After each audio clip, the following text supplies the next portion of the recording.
catch a mess, through the pain, through the hurt. Just wanted to catch a mess, keep on hustling, putting work. Just wanted to catch a mess, stand tall and fight back. Let them know you ain't gotta live like that. Catch a mess, through the pain, through the hurt. Just wanted to catch a mess, keep on hustling, putting work. Just wanted to catch a mess, stand tall and fight back. Let them know you ain't gotta live like that. I look around like where the good times at. I just wanna bring the good times back. And if the good die young, why am I still alive? Maybe I deserve that fact. And the stars only shine when the dark come. Got me think about where I got my start from. We the new breed, who are we? We the lost ones. We the generation that embrace it like an art form. Here we go. And if you're sitting in a tight spot, then you in the right spot. Man, I swear to God, I done been there. One shot like stop. Shot on a lot of homies that were here and they vanished in the thin air. Yeah, it's like a roll of the dice. Pay the ultimate price. So do you stand up and fight? Do you throw in the side and say, I'm out, or stand tall and prepare for the fight of your life? See me, I still battle with a... Hi, everybody. Welcome to the No More Heroin Survivor Series. I'm coming to you live from the Peshtigo River Center in Crivitz, Wisconsin. I want to give them a special shout out. Thank you for bringing me on the team to build this recovery community for veterans and families of addicts. The Survivor Series is an original product of No More Heroin, 501c3, and we're powered by Prove It Ketones. When you know better, you do better. If you're interested in finding out what ketones can do for you, please hit me up. The Survivor Series is a testimonial series that showcases people that have overcome seemingly insurmountable odds to have and live a life of purpose and destiny. These people are heroes, for real. They've overcome so much in life, and they use their pain for their purpose today. And I really, really admire their transparency and their willingness to share their deepest, darkest moments in order to inspire other people. I have an amazing guest tonight from Minnesota. I can't talk. From the Minnesota Hope Dealers, JP. Man, he's an awesome dude. He's a man of God. He's a clinician. He's an advocate, and he is what I deem a real deal advocate. He's in the trenches every day on the front lines, helping people find recovery and help them find the solution to whatever their problems are. So without further ado, I want to bring in JP. What's up, my brother? What's up, man? You caught me on guard. Good to see you, Higgy. I'm going to do some real quick shout outs. Hey, Pam, how are you? It's good to see you. What's up, Pam? Brian Woodland, my dude, I love you, bro. Thanks for being here. You guys would please give us a share. If you see the live button, drop a hashtag live. If the button is not there, you're catching a replay, drop a hashtag replay. You guys, let's get this started. Please share this out. Let's get JP a nice audience to speak to. He's got such a powerful, powerful testimony, and I've heard nothing but good things about him and the work he does. Brian O'Brien, how are you, brother? Hope all is well with you. Brian. Janet McClanahan, I see you. Nice to meet you, Janet. Melanie Matney, hi, my friend. How are you? It's good to see you. Sarah Sharillo, she's live with us. But Marianne Hall. So thank you for being here. Thank you, guys. Please share this out. Help us share this out. Somebody needs to hear what this man has to say. I've had a day, right? And we were running a little bit late. I was in the gym. I had in my head, working out. And I lost track of time. And JP's like, "You got a late for me?" Like, life happens. And we were talking a little bit about fitness and stuff. But what I want to do is let you share your story. I'd like to know the backstory, who JP is, where he comes from. Yeah. What happened in his life that put him on this path to help so many people and give a huge amount of hope. First off, what is Minnesota Hope Dealers? We are also it's a nonprofit organization. Actually, we're a recovery community organization, and we just help individuals experiencing addiction and homelessness. That's in recovery, that's seeking recovery, stuff in that nature. We put on sober events for people, for the community. Um, we train peer recovery specialists. Just trying to Nice. come up with different programs and different things for people in the community to do. We started off like picking people up who needed treatment or detox and stuff like that, and then kind of, That's awesome. It's so needed, right? yeah, it definitely is. Yeah, I can't wait to get in your head, get in your heart to see what makes JP tick. Please take us for a walk down memory lane. JP. Well, the backstory. I'm from Chicago. I'm from the North Lawndale area of Chicago, out the west side. Yeah, I was pretty much in the streets, man, for about 30 plus years. Gang banging, selling drugs, all that good stuff. Involved with gang activity and all that stuff. Um, and as you know, it was it was a lifestyle, man. It was found out later that I was pretty much like addicted to chaos and stuff like that, man, because of the environment that I The grew drug up and in. criminal lifestyle, right? Yeah. So Money. yeah, just not even just the money. It was just like the rush that I get from getting it. So it was a combination of like both, of having the money and getting it. It's like, that was pretty much like my first drug of choice, um, which was the lifestyle, because that happened before I even did any hard drugs. But I pretty much was like drinking and smoking weed pretty much every day for like 25 years. So yeah, since I was like 18 or something like that. So um it was problematic. We used it to cope, just to cope from the life of the streets and stuff like that, and for camaraderie and all that stuff. But it was just something that I was accustomed to doing like every day. I was losing jobs and stuff like that, and blaming the world and all that good stuff. And So you kind of lost yourself in the activities even prior to using drugs. this was before a lot of stuff happened. What I mean? I got a backstory from my backstory. So this is my backstory. Like, this is the environment that I was raised in. This is where I came from. Um I'm pretty much from the trenches, where bad neighborhood, the third roughest neighborhood in Chicago, type of thing. So that's the environment that we live. Somebody died like every day, if not 3 people in one day, if not 50 in a weekend. So that was just the environment that I grew up in. So I thought I was, just try to make it the best we can, man. I think my wife put it the best way. We tried to be the best person that we thought we could be while we was out there. So I didn't have too much. I was the only child, man, raised by a single mother, man. We stayed in a studio apartment, growing up, until like later on in life.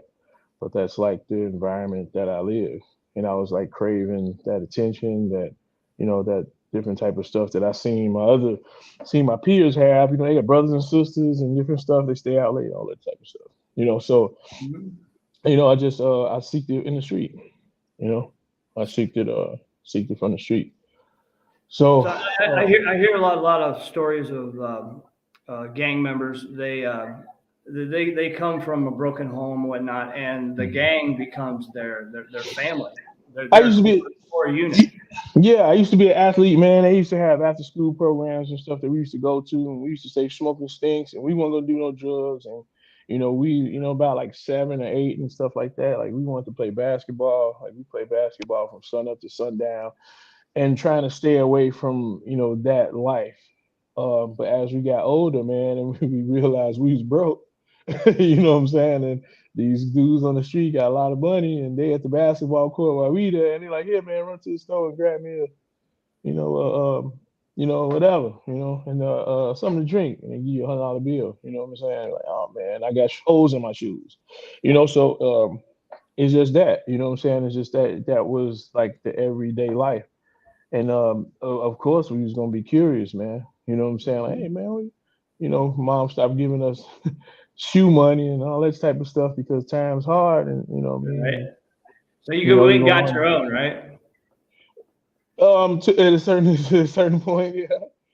Yeah, if people had, there's some Jordans was out and everybody, you got the mics and stuff like that. So, what I mean, it was, I was wearing hand-me-down clothes and, what I'm saying, third string shoes, so, I mean, it was cool until the point where I noticed, well, see, my peers noticed before that, but, you know, I noticed that I was poor. We was poor, living in poverty, you know. Mhm.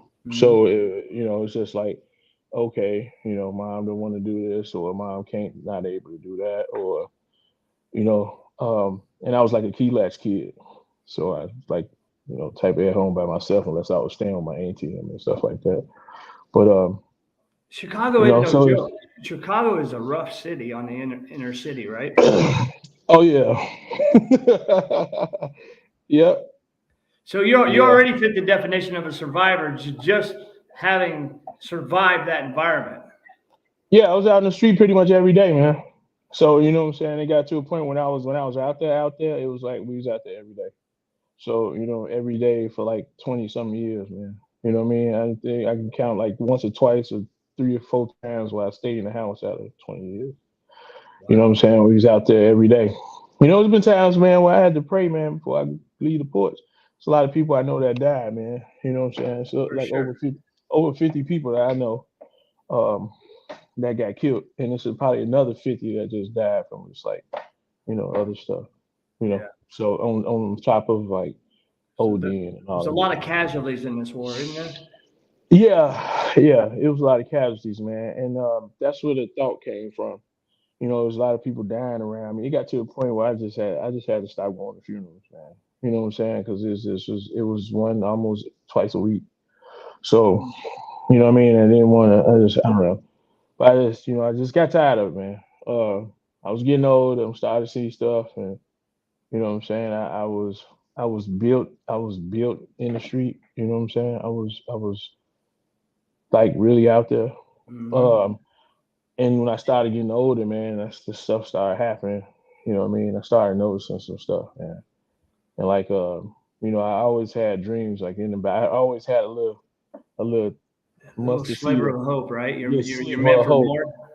Well, it was just, I just hope, man. We used to be on the roof, man, and drinking and stuff, and we just like, man, how are we gonna get out this life for? You know what I mean? That's when you younger, that's like the goal. A lot of people, a lot of guys play basketball, man, and get their family out the hood, man, so they can take care of their family and different stuff like that. Like that's kind of like the main purpose behind it. Plus, it's fun to play it.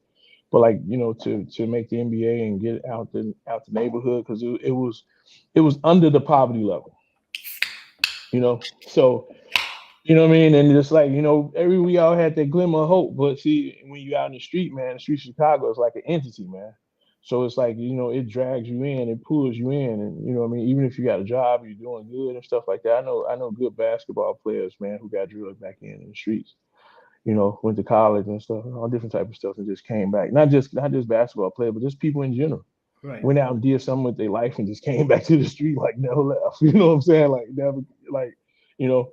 But that reminds me of people experiencing addiction now. Like I can see the comparison of all that different type of stuff. I didn't know nothing about this then, For sure. but For I sure. but I did know that a lot of stuff was uh, hitting home, getting close to home, man. And I just didn't want to be a statistic, man. I just didn't want to. I wanted to. This was my plan. So I wanted to do something in my life.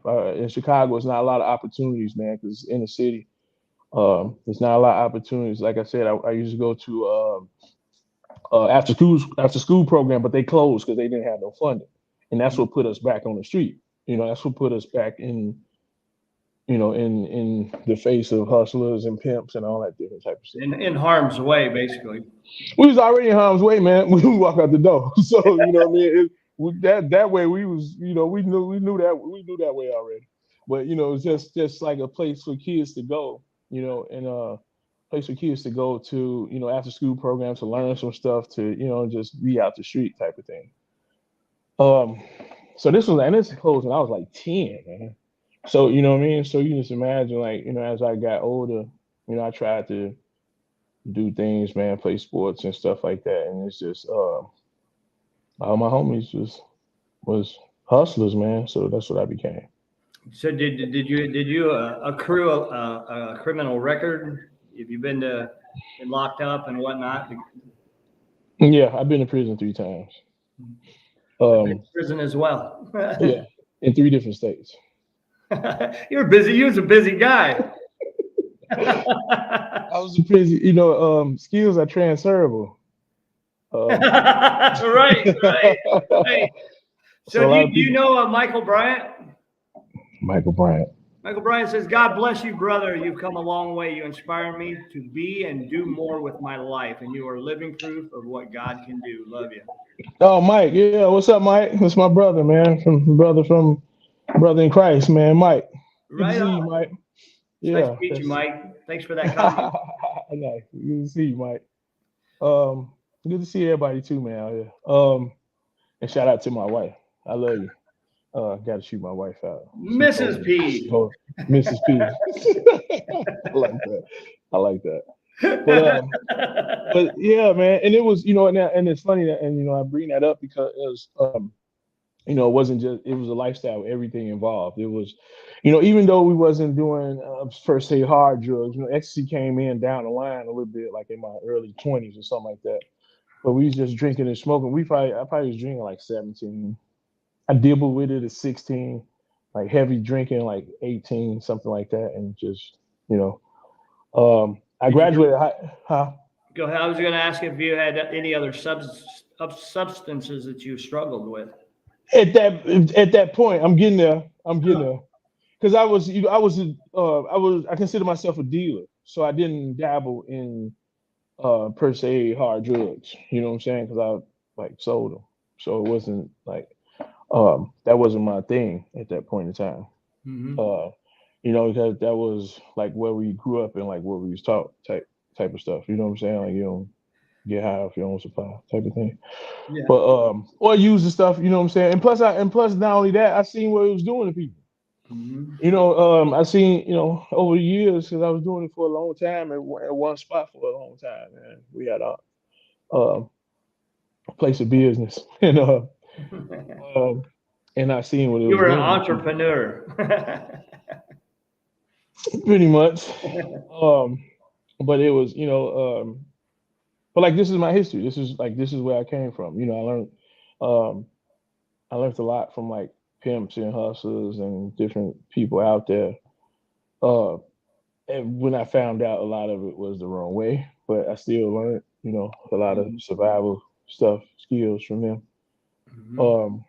Um, just different people, you know what I'm saying? Just different, people in from different areas, different, uh, Different areas of expertise, communities. right? Yeah, yeah, so, everybody had their area of expertise. Um, just, taking bits and pieces from like different, because I didn't have like a father or like a brother or siblings, man, to like to, hey, don't go this, don't do that, don't do this. So I had to get that from other people. For sure. Um, but so man, it was just I was getting older, man, and I was trying to, what I mean, I was dibbling dabbling, man, and I was just getting older. And I was seeing that it wasn't that many opportunities, man, and I'm drinking and smoking. It became problematic, to where as I was like losing jobs and didn't even care. Oh, well, I'll go back hustling or having a job and still hustling. Like I still couldn't never let that go. The streets, no matter what that looked like. Hmm. I graduated from high school only because I was used to sell drugs to my teachers. Wow. Uh, but I don't think that's the reason. I graduated. That was like my senior year. I got kicked out for a big fight, so I had to go to alternative school. And alternative school teachers was using. So, um, but I graduated, so I was kind of happy about that. I even made an attempt to try to go to college. So I was like, running the block at night and leaving at like 6 in the morning to go take a shower and get dressed and go to school. That was my life. And then back out after school, I'm back out there. I used to stay up for weeks at a time, man. That's a heck of a grind. Yeah, she stay up for weeks at a time doing it. But Wow. yeah, so it's I was like, but it was it was one day, man, where I was watching this movie. I think it was a Tyler Perry movie. And I always been thinking about this, man. Just like it's almost like a bad relationship. You want to get away, but you just don't know how because you've been stuck in this relationship for so long and it's toxic, and you know what I mean. It's comfortable. The streets kept beating on me, and I still wanted to stay, thinking it's gonna get better, and it's not. So I figured I had to um, put my big boy pants on and leave this relationship uh, that me and the streets had, man, because he was uh, taking souls and stuff, man. You know what I'm saying? And I'm watching it happen. I'm just watching just destruction, man. You know what I'm saying? And I didn't. It's just one day I just looked at it that way. When you in it, you really can't see it Sure. because you're in it. You know what I'm saying? You can't really see the tornado once you're in it, but once you take a step like outside of yourself and you see this, man, I was like, got to be a better life. And I'm seeing different type of stuff on TV. They showing us better lives and all this stuff. Got to be cool somewhere else. So I made it. I watched this movie, man. I made a conscious decision. This was God talking to me, man. I made a conscious decision because I'm like I'm 30 something, man, and I'm not doing. I'm still doing the same thing that I was doing when I was 20. 25. I had good opportunities and messed them up, and you know what I'm saying. Like I just got tired of that, man. And I'm getting older, and I'm starting to see stuff differently, man. And I'm not a young buck no more. You know what I'm saying? I'm going in the streets. They're like, "What's up, youngin?" And then I go back outside. And they're like, "What's up, old school?" I'm like, "Man, it's time for me. Ooh, It's wow. time for me. Time for me to do something different."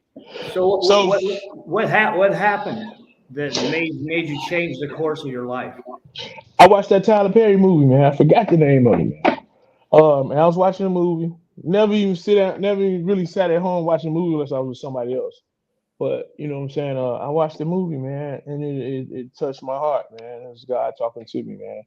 So after watching that movie, I made a conscious decision. I'm like, I don't care if if I don't have that much money or anything like that, then I'm finna move somewhere.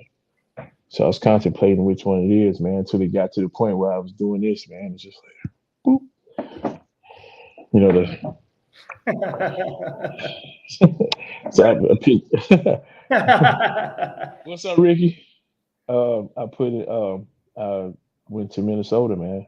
And I pointed in Minnesota. I looked it up and stuff, and Ricky said, "Looked up to you, bro. Proud of you, Ricky W. Listen to you, love." what's up, Ricky? That's Ricky. Been with me, man, since during my journey, man. He seen me, seen God working in me, man. Even when I didn't see it, man. So shout out to Ricky, man. Appreciate you. And yeah, man, just I picked Minnesota, and it just so happened that somebody I knew um, was out here visiting, stayed out there. So I let them know, like, hey man, I'm gonna come with you. I had $200, so I did Jason podcast, $200 in the drink. I had $200. I'm like, I'm ready to go. I packed up. I was off to the soda pop. Minnesota, though. Yeah. Minnesota. It's cold there, man. It's cold in Chicago, It's true. literally and figuratively. So you know what I mean. So what the hey, I'm here. You know what I'm saying. I need to a change of environment. So like my mindset was like, I'm gonna do something better with my life. Like this was my plan when I came to Minnesota. I'm gonna do something better in my life. I'm not gonna do the same thing. Um, Came out here, looked for a job, man. I did the right thing. It took me a while. Came out, looked for a job, man. Found a job. Started dealing with a female and got fired from the job. I just It's said, you not know what? one thing, it's the other, man. It's I was one like, addiction or the other. man, you can't know it. And on top of that, I forgot to explain to you, man. I was arrested like over 200 times, man, too. So like I was into it, like with the with the law and stuff like that. Um, but I just was there. I was like, man, I can't win for losing, man. But I still was doing messed up stuff. Like I wasn't even like acknowledging like the stuff that I was doing. Like I was selling weed there and dealing with a girl at work, and you know what I mean. She know the boss. We got into it. She called the boss, and the boss said that type of thing. You know, it's that type of stuff. Yeah, I seen him. You know, but you know, I didn't. It was towards me. You know, thank you, Janet. Um, and you know, it was just like, you know what, I'm just destined to sell drugs, man. So I'm in a new place. You know what I'm saying? I'm in a new place.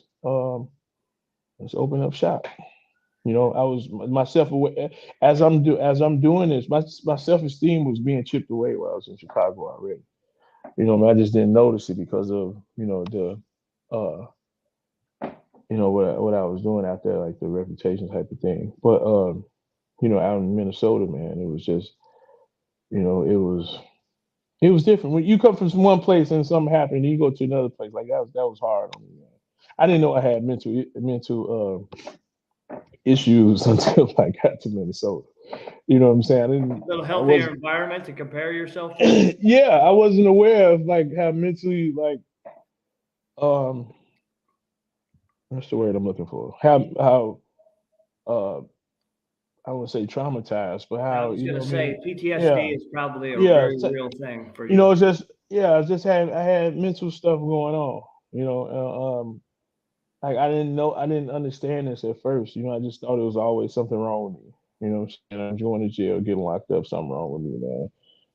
Relationships go sour, something wrong with me. Everything that I tried to do, even when I tried to get a job, and this is the self esteem being chipped away because I'm like I want to do the right thing. Like, you know what, I'm finna stop doing this. I'm finna go get a job, and then I go get a job and then get denied because of my background. like I ain't shit with fuck that. How hard So was it for you to transition from street life, you know, making a lot of money, even in spite of the chaos, to working a structured job? I didn't make it. You mean the comparison now or Yeah, then? well, for either one. I didn't work. I wasn't able to work on the structured job. No, I didn't mean construction. I mean, No, I wasn't able to keep a job. oh, Is what I'm saying. So like you know, is when I did work and when I did work, I was selling. So like it was like I was just going up there like for that, you know. But I just had you so weren't there to happened to be. work. You was there I to was hustle. I was just so happy to be at work, you know what I mean? And it's like, oh man, you're selling, you can't be up there and you know get kicked out. I'm like, oh man, I can't catch a break. But I'm doing it to myself, you know what I'm saying? Right. So it's just like, but the well, I get into that. We get into the that in a minute. But yeah, it was so that's so I lost it. I just thought I was at that point, man, my self esteem was pretty much crumbling away, man. And I thought just that's what I was destined to do was sell drugs. So I'm back at it again. I brought Chicago to Minnesota. Um and just, you know, hit the streets running. That last go round. It's like I tried, you know, I didn't I just, you know, every time I got disappointed, it just felt broken, you know. So it just was, it just felt bad, you know, because I was like, man, I can't do it, you know, and it's everybody's fault, but man, and Right. I'm destined for No this, and accountability whatsoever. yeah, I didn't have accountability, but What is that anyway? right, well, accountability, but so it's just you know, but this is type of stuff like you know I had to like unravel and you know what I'm saying like peel the layers off and different stuff like that. So you know, ended up uh, working with somebody who couldn't go in the casino. Um, they had this drug I ain't never seen. Well, I seen it before, but I ain't never really messed with it or deal with it. It was mad. So I started middleman and that stuff. And eventually, I started selling it myself. You know, me and my girl at the time, I guess. Um, you know what I mean? Just selling it, and um, I tried it. You know, I was taking Adderalls at first, and then I tried. And that was like that was the worst mistake of my life. Yeah. But that's because my self esteem was being popped. You know, my self esteem was being compromised. you know, from different, and then being in that relationship was toxic. So, you know what I'm saying? That was like, you know what? Give me something, give me anything. I'm tired of hearing this, you Absolutely. know. Anything to get you Right, out of right. yourself. Anything to get me to feeling the way I don't feel right now. So, Right. you know, it's just you know, and I think that was a lot of part. Like that chaos I wasn't used to. You know, out in the streets and stuff, and you know, Well, people shoot. you know, given your mental condition and you Mm. feeling beaten and broken down, that Adderall gave you that spark to life again, probably in the beginning. Yeah, it gave me that focus, man. You know what I'm saying? Like it was, hey, I got something like, man, I'm just feeling sleepy and tired all the time just because I'm drinking at night and can't stay up and stuff. So somebody gave me some Adderall and that was, you know, cool. Um, yeah, but you know, it just gave me more focus or whatever. Made you feel a little more alive too, probably. Yeah, well, yeah, it felt like I can do stuff like instead of being. But I was taking it. I wasn't taking it like it wasn't prescribed to me. I was taking it from somebody else. So and then that's when I've never taken an Adderall that I had a prescription for either. so yeah, so you know it was. Then I tried meth. I'm like, what? You know, and I ain't never the only hard drug I probably did was close to it was like ecstasy pills and stuff. That was back Matt, in Chicago. Matt Trevor's in the house. We were just Matt, what's up? about you, bro. Man, very common mistake. I know, I know. Um, so I was selling it, man. Make a long story short, the more I got, the more I was using. You know what I'm saying? Well, I wasn't using that much at first, but then you know I had to swallow like a t-shirt or something like that, man. Before, and I think my tolerance went up, man. So I was, you know, just using and stuff, man. And it's my mental state was going downhill. Before that happened, though, I found I was diagnosed with like PTSD and Hmm. um, manic depression and all that type of stuff. And you know, I had psychotropic medication and stuff for that. And this was when I found out that before I tried meth, that's when I found out about. I was going to the doctor and I had like a therapist type person, psychologist type, and somebody told me to go try it. I was like, oh yeah, I didn't believe in that, but you know, and so, and that's when I found out that you know, I'm like, man, yeah, I didn't know, so I didn't, you know, I didn't know too much about mental health. So I just tried it, but then you know that's so I'm thinking like I probably tried it, man, probably because of like my mental state and because of my self esteem or whatever. But no matter what it was, man, it was a bad move. Bad move. But but you know what I'm saying? I think God do put us through things, man, for His glory, man, for us to see things differently. So like you know what I'm saying? It probably was a part of His plan. You know, because it was times, man, I was on meth where I thought I was gonna die. You Hmm. know, it was just a wild ride. I can't even begin to describe to you guys how. If you guys did maybe you know what I'm talking about, but you know, Yeah. it's just a downhill spiral, man, down the rabbit hole, man. My mental health is bad, and you know, Chasing your own tail for days and days and days, and man, just it in a was like, horrible state of mind, and just getting no peace or joy in your life whatsoever. yeah. And this mental health awareness week, I think, you know what I'm saying. So, you know, it's probably a good topic, man, for the week. Mental health awareness week. Uh, Hard as hands. Yep, hard as hands. And you know, because God been pretty much trying to grab me from the street anyway. I just wasn't listening. You know, I just wasn't. I ain't ready yet, God. You know. Um, but it was this time, man. It was like you know, it was just it got to a few points, man, where I just wanted to die, man. I tried to commit suicide one time. Really. You know, it didn't work out. Um, but it wasn't. It was a half attempt, but it's still nonetheless, man. Got picked up by the ambulance and got taken to psych ward and stuff like that. Man, it was bad. Yeah. Um, I ended up losing everything, man. You know what I'm saying? I had a house, apartment. I ended up losing everything, man. I ended up being homeless for like 4 years. At what age was this? What age Oh range? man, I was grown, man. This was 2015.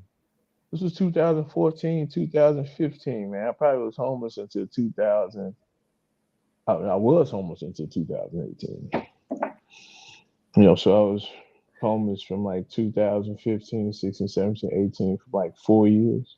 I've been homeless myself. It's no position to be in, man. There's no hope to Yeah. be found, and just Mm. stuck in it with no way out.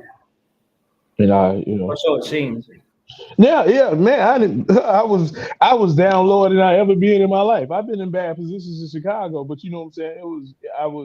I knew the city. I knew a lot of people, and I knew that I could, But it was just this meth thing was totally different, man. In my mind, man, and how it was affecting me. You know what I'm saying? Like it got to a point, man. I didn't. Even, and I consider myself a master drug dealer. You know what I mean? And just diplomatic individual. Man, I didn't want to sell a bag to nobody. I didn't know who nobody was. Raise your shirt up. That's the kind of dealer I am too. Right. Raise your shirt up. Put your here. Let me throw this bucket of water on you. Let me get your hat and go around the edges to see if you got a. It just got bad, man, to the point where I wasn't being. I don't know if it's a such thing as an effective drug dealer, but I wasn't effective at all. And it just it just got worse. It got worse, it got worse, man. I wasn't taking a shower, man, for like months on end, months, man. I was walking so much, man. My toenail fell off, on my boot. Toenail fell off, bro. Just walking for days. Just days. You don't want to Days. stop because you're tweaking so hard. It's just days, man. And I'm still this in my mind, and I'm a legend in my own mind. I'm still this super drug dealer. I ain't sold a bag in 3 weeks and just walking around, just what I'm saying. It's just bad, man. Yeah. I end up getting going to jail for 18 months. And I got out. It was just, what I'm saying? I think that's probably what saved my life, man. You know what I'm saying? Going there. And just so at Easter or something like that, I got out. My girlfriend broke up. She didn't want me no more. I wasn't this but like I said, and I was still homeless. You know what I'm saying? I was homeless. I was been homeless now, but I was like, sleeping on the library bench, man. It's just all type of stuff. Bus stops, sidewalks, parks. And I was just getting, and I was just down in the dumps, man. It wasn't because like I didn't. I just wasn't in the right state of mind. I was depressed, man. I was drinking myself to like a stupider, and I was already stupid already from the meth. And just like, I'm just like doing just dumb stuff, man. Just falling asleep on the train, just everything. You know what I'm saying? Like I didn't really have no place to go. And I was staying over people's house only because I had drugs. And I got tired of that. You know what I'm saying? So it's just, so man, I was in the trap house one day. This is where I think it's what you was talking about. I was in the trap house one day, man. I was high for like 5 days, and somebody was in it, like 4 people in the corner huddled around the bubble, man. There's another person over in the other corner, trying to find a vein for 2 hours and stuff, like blood running down their arm. And I think I like to call it when God called me. I was high for 5 days, man. Usually I'd be like, hurry up, come on, I'm trying to sell some drugs, you know what I'm saying? I'm going too slow, that type of stuff, right? So man, it's just like, it sounded like, and like I just stepped back and I looked around. I was like, what am I doing? Like, what am I doing? Like, I don't know, like what happened. You know what I'm saying? Like I was 1 minute and then I looked and then just like my light started flashing in my head, man. And I realized like I didn't have nothing. You know what I'm saying? Like this, I didn't have nothing. Sudden realization, well, boy, yeah. Breath away, right? It was an epiphany, man. I didn't have anything. I didn't have myself. I didn't have my mind. You know what I'm saying? My soul was leaving. You know what I'm saying? I didn't have anything, and I'm not just talking about monetary value or anything like that, man. I'm talking about like I was losing myself, man. I was like 2 to 5 seconds, man, from just like death, man. You know what I'm saying? Spiritual death. Mm. You know, um, and I tried to, I knew, when I was doing that stuff, man, I knew I should be doing better. You know what I'm saying? Or working on better stuff, man. And I just tried to like justify with different morals that I had with selling drugs. You know what I'm saying? I tried to be a moralistic drug dealer. You know what I'm saying? And just like, Yeah, you good luck with that. right? That's what I'm saying. But yeah. I broke one of my rules, man. I started using with the people I was selling to, Mm. and that was what actually I was already going downhill, but that's what put the gasoline draws on, and it started Mhm. going really downhill.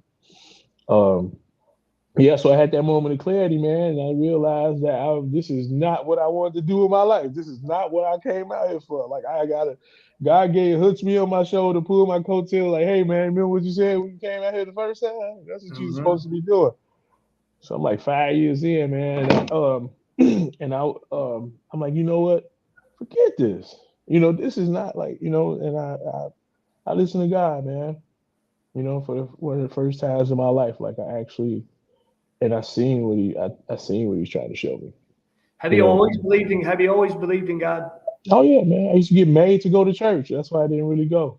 So, when I was a kid, I'm drunk. I'm 16, man. I had a party all night. One used to go, where you going to church? Wake up in church, smell like Steel Reserve. Right. Until Colt I got old. 45. Right. Until I got St. Anne, until I got older. It's just I just stopped going. I stopped going because I was made to, but I like tried to go to church before.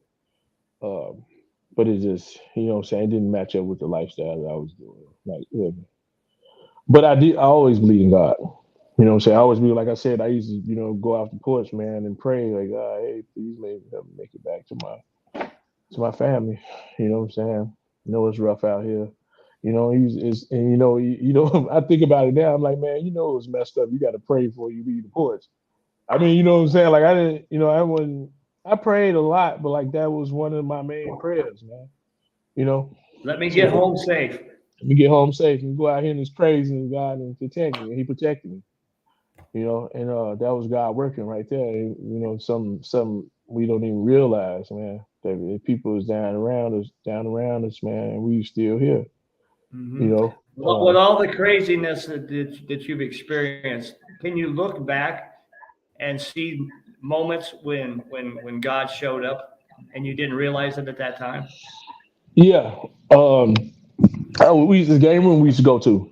We used to go to this game room, man. They had alcohol. And we used to gamble, playing Mortal Kombat and stuff like that. So that was our everyday spot, man. We hit that spot every day, man. Bam, bam, bam. Me and my buddy, man.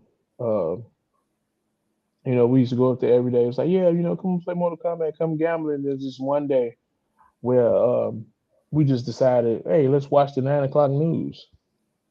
Like, out of all this party, all this stuff that's happening in that game room, you know what I'm saying? All the girls and all the different stuff that's happening there. Like we young and we chose like to watch the news at 9 o'clock. So we sat in the house and watched the news, man, and we came out and somebody got killed up there at the game room. Mm. You know what I mean? And that's like that. I got a million of those. You know what I'm saying? To be honest with you, but those are times where I know, I used to say I think, but I know, what I'm saying, that God was saved us, man, was with us. Because ain't nowhere in the world we young and just partying on the street. And, you know what I'm saying? That's like the thing and I remember those times, you know what I'm saying? I remember those times when, it's like, it's just something to it. You know what I'm saying? Like, it's just, it's like, because, we go up there, it's like free liquor, it's like everything, everything we was into. And we just chose that one day. So that's like one of those times you're talking about. God had His hand on your life the whole time. Man, it was all this stuff started flashing in the trap house. Like all this stuff started flashing on me, man. You know what I'm saying? And it was just I was done. Well, in my mind at that point in time, I was done. But I wanted to change. I knew this is not the way I want my life to be. You know what I'm saying? And then, better late than never. Now, But I want to draw attention to this. Anybody listening, God spoke to JP while he was in a trap house, and he made the decision to turn his life around. That's powerful. mhm. And I did something. I didn't want to stay in the shelter. I didn't want to stay in shelters because I was selling and using and stuff like that. Uh, so I checked myself into a shelter. I checked myself into a shelter, man, and I checked myself into a shelter, and my daughter, hey, what's up? You okay? Come here. Did you want to say hi? You Come want to say say hi? hi. Yeah, come here. Come on, man. Yeah, you gotta come on. Me too.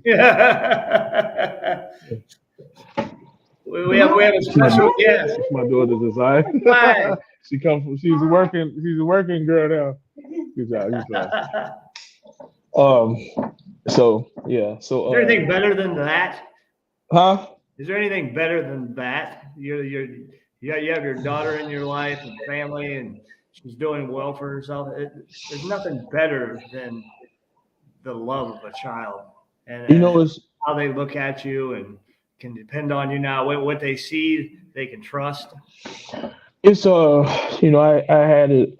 I having stuff messed up all my life about wealth and being rich and your money and this and that and all this type of stuff. You know what I'm saying? But I found out that being rich, man, and having beautiful people around you, man, and people supporting you, all the love, that people give me from my family, from my recovery community. You know what I'm saying? Like, and what I'm saying, the kind words like you said that people saying, what I'm saying, that's wealth to me now. That What I'm is, saying? that, That's rich to have my integrity, to have, I agree. I agree. just to be living right and like, it's not easy um living this life now. You know what I'm saying? It takes work, but everything that's worth it is going to take some work, no matter what it is. Um, Absolutely. and that's wealth to me. That's being rich. I'm rich with beautiful people in my life. You know what I'm saying? That support me. And the monetary thing, man, if that happens, it comes, it comes. I don't even seek that no more. You know what I mean? Like I don't, and I think that's why God been supplying my every need because that's not my MO no more. I look at money totally different now. You know what I'm saying? I look at more of wealth as beautiful people witnessing, having the honor to witness people growth, man. You know what I'm saying? To see people succeed and overcome obstacles, man. You know what I'm saying? Just to bear witness like to this, man, and to hear people, and on top of that, to hear people be like, "Hey, man, you inspire me."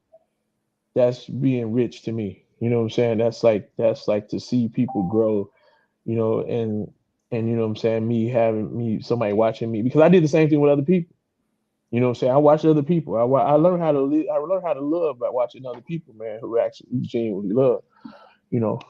From my church, from my recovery community, my family. You know what I'm saying? And that's like wealth to me.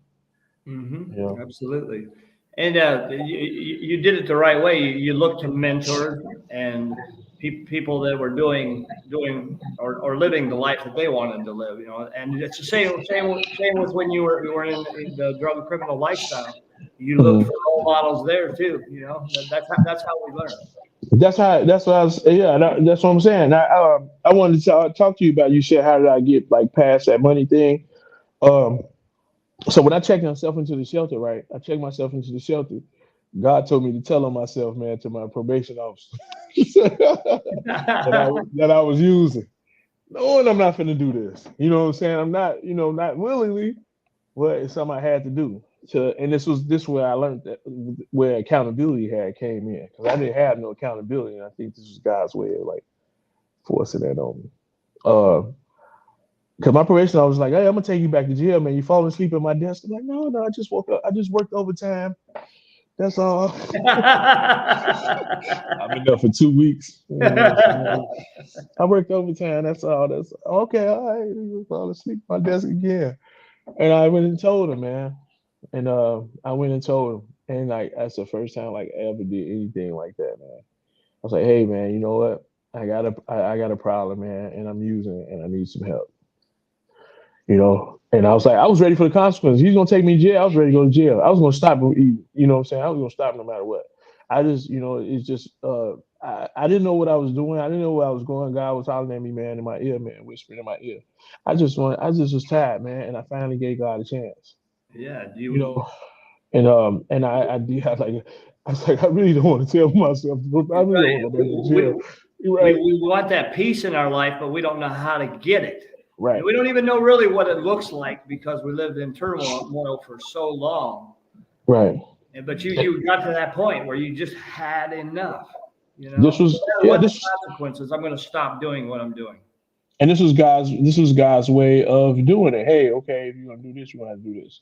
So it's like, you know, I didn't want to do it, but I wanted to do it because I was just tired. And I really didn't, you know, deep down in my heart, I really didn't care about the consequences as long as I have a chance to stop. You know what I'm saying? Like to like put a cease to it or find some type of direction. You know, God pretty much directed me down this path. You know, I didn't know which way to go. I didn't know what I was doing. You know what I mean? I didn't know if I'd have went to jail, I don't know what would happen. But you know what I'm saying? I was just yeah. Somebody said tired of being tired. I was sick and tired of being sick and tired, and I wanted something different. And Yes, sir.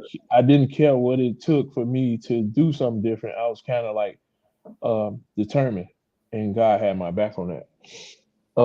So you know, it's just so I checked myself. I checked myself into treatment. Well, he said, I'm gonna get you. He said, I'm glad you was honest with me. I really appreciate that. It means a lot to me. So I'm not gonna take you to jail. I'm gonna send you to treatment. That was So his words, that right? was your first piece of being Accountability. accountability and being honest, where it actually paid off for you. You Right. got I wasn't honest about nothing, man. I wasn't honest about nothing. You know what I'm saying? This is what's shocking me when you know you're doing something different. You're like, hey, was that me? Did I just do that? You know, I fighting talked to against yourself to keep from doing it. I was fighting against myself, and I just like, you know what? I got to do something. So that's what I did. And he's like, I'm glad you told me. I'm not gonna send you to jail, man. I'm trying to get you some help. So we got did a Route 25, went to treatment, man. Well, I checked myself into the shelter, and I stayed in there for 2 weeks, and I didn't use. So they had a waiting list in the treatment for 2 weeks. Well, that's what they told me. I had to wait 2 weeks before I got in there, so I didn't use. And the times that I wasn't using, that I wasn't asleep, um, God was working on me too. You know what I'm saying? Like, and my faith was growing. You know what I'm saying? As I'm seeing God's presence, man, in my life. You know what I'm saying? Even in those times, you know what I'm saying? Even in those dark times, man, that's when my faith started growing. And I didn't notice it. I didn't notice it like that. You know what I'm saying? But I started noticing stuff that, you know, like, you know, what God was doing and trying to tell me. And so I called, I said, man, they taking too long. So I called the treatment and they said, oh, we got a bed for you tonight. Boom, Yeah. door So open. they're open. It was treatment with lodging, so they gave me a place to stay. I had a key, shared an apartment with somebody.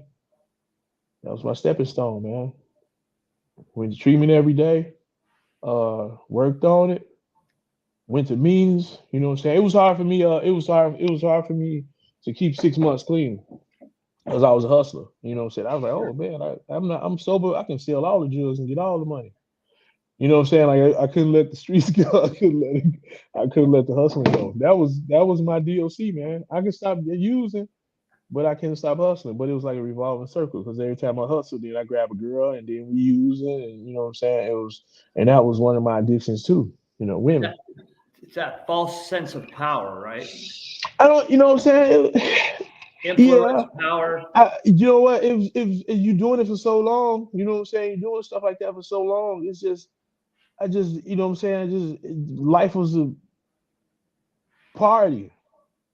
You know what I'm saying? It's just like a party and it's like hustling, like my lifestyle. You know what I'm saying? It was just like in my, you know, as I thought it was in my blood. You know what I'm saying? Jesus gave me a blood transfusion though. I just want to throw that in there. You know what I'm saying? I thought it was in my blood, and you know what I'm saying? And so what I did was this. I couldn't string together. I was trying to do everything. Okay, man. I was trying to walk that gray line. You know what I'm saying? I was trying to walk it, and it wasn't working. Um, so what I did was I figured out like it was the hustling part of the lifestyle that was my addiction. You know what I'm saying? Because like my UA was coming back dirty. Like it was one time where I didn't even use, but I was selling and I was around somebody and they dropped in some water and I drank it and took a UA and it was dirty. I'm like, but I ain't even used. But I'm like, that water last night did taste a little funny. You know what Oh, I'm saying? And they dropped in the water. Yeah, it was yeah, bad. they didn't buy that at all. No, at first they didn't. But see, but I was doing so good that before that, like man, he had to. No, they ain't bad at first, but then I talked to him like, man, I really didn't know, and they probably seen it in my face, like I really didn't know. I thought the girl was trying to get me to give her double, but she actually did drop it. So in my mind, you know what I'm saying? In my mind, I'm like, she trying to give me like, you know what? I'm gonna go ahead and steal. But she did drop it, and I didn't think she dropped it in that water. I thought she had, but you know what I'm saying. So like that actually happened. But then I was like, hey, forget it. They said I used. I might as well go use. So it was like, it didn't matter. I was gonna figure out a way to use. So I figured out it was a lifestyle, and I wanted to change, man. And it didn't. The change in me didn't happen overnight. So what I did was I taught myself how to be broke. Because my problem was I couldn't be or sit around with $2 in my pocket or on GA and $203 and stuff, and you know what I'm saying. So I learned how to be broke. So I made a list of things that I can do that didn't cost no money, and working out was one of them. I like working out. You know what I'm saying.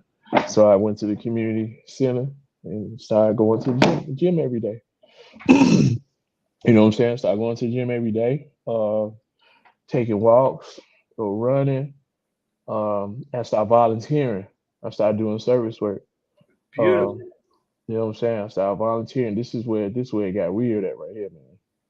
So I was doing like we in Minnesota, man. So I was just St. Stevens, man. I was just online signing up for anything, man. I tried United Way. The 211, their stuff was too complicated, man. So I just went on like, the website um, and started signing up for like Dorothy Day, the the shelter I used to stay at. You know what I'm saying? I treated that place, man, like it was my house, man. The lodging place, I was making my bed up, you know what I'm saying? I was cleaning up and just trying to make it nice and doing something different, man. As a stepping stone. Brushing my teeth every day, taking a shower. People take for granted. Oh, you know what I mean? I wasn't Yeah. showering for months. People used to kick me out their house, man. You stink. Give me them drugs and leave because I had the same clothes on. I went into treatment with the clothes that I had on. That's all I had. Wow. My shirt, the pants. I still got the outfit in the closet now. Shirt, pants, pair of shoes, and socks. I was peeling socks off the bottom of my feet, bro. Candy Elise says, "What's up, JP?" Candy, what's up? Candy was there with me. Candy. You got quite a few people in the comments they've been riding with you for a minute. People been rocking with me for a minute, man. You know what I'm saying? Love you, Candy. You know, and it's just Let's get back to the working out. okay. How did that improve your mental health? A lot. Um, I was telling you about how I felt about myself, my self esteem, as I was accomplishing things, and as I found out later on in life that about neuroplasticity, man, about you know um, You educated neurotransmitters yourself. growing back. Well, yeah, I've been in school. I'm in school actually right now too. But it's just I didn't know nothing about this. All this stuff I have flashbacks on, like when I read in school, or if I'm doing this type of stuff, or I have flashbacks of like, oh, that's what happened. I didn't have like a technical term for a lot of stuff that happened, but I did know what happened. And this is Sure. why my professor slash mentor, shout out to Doc, told me why I'm an expert in my field. Which made me feel good about that. That's awesome. But it's just the working out part, man. It made me feel accomplished. You know, it made me feel good that I finished something that, you know, just, and I think like it's a stress reliever. I get angry, I work out. And it's like the more I work out, the more calmer Yeah. I Yeah. felt, you know, because I was like mad at myself and for the position that I'm in. Like I took, I abused in weights, man. And You look like you're pretty fit, bro. yeah, you know, I can do a little more cardio. But Me too. Me too. according to this yoga class, the yoga training class that we had today, I can do a little bit more cardio.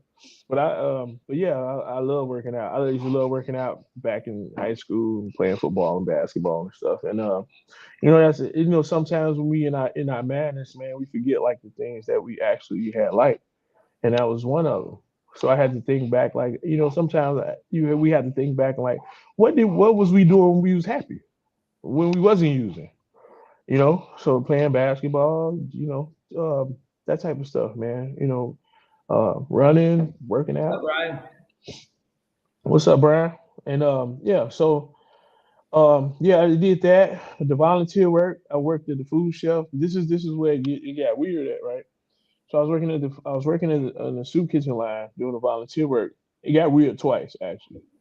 And I'll let you A know right good now. weird. It got weird, get weird, like weirded out, like huh? Um, so I got a spoonful of spaghetti, man, and somebody, you know, somebody who's experiencing homeless, man, looked at me. He's like, "Hey, man, you could be anywhere in the world, but you here right now, man. Doing volunteer work for us, man. And I really appreciate it. Thank you." I was like, "It's not. It's a spoon of spaghetti, man." You know, in my mind, my first thought, you know, sometimes your first thought be wrong. Like it's just a spoon of spaghetti, you Mhm. know. And I took that and went in depth with that, man. Um, this guy in the worstest part of his life, possibly. Knowing I've been there, I haven't recently just been there. I haven't been. I'm still pretty much homeless, but I'm staying there. But you know what I'm saying. But I think I consider myself in a little bit of better position than I was in before I got the treatment. Mhm. Um, You're moving forward. yeah, so I'm giving it, and I'm sitting here, man, and I'm trying to, I'm like breaking this down. Like he just thanked me, you know what I'm saying? Like, and for one, it felt good. I felt my heart thump. I felt something beat in there. That's what the weird thing was. It was my heart, you know what I'm saying? Like it triggered me in a good way. So it's Mhm. like, thank you, man. It's an honor to be here with you, man. You know what I'm saying? Because he's thanking me for doing this. Like You he wouldn't noticed. expect such gratitude from someone like that, right? Exactly. And it's volunteer work, you know what I'm saying? And I can understand like what he meant. And then the next person behind him was like, thank you. Next person, yeah, thank you, man. We really appreciate you being here. And I don't know what was going on, man. I just started feeling weird, man. Just started feeling tingly. You're I feeling felt alive, bro. That heart's coming it's just alive. that's what I'm It's saying. You know what I'm growing. saying? Frankenstein was like really, you know, had Frankenstein, yeah.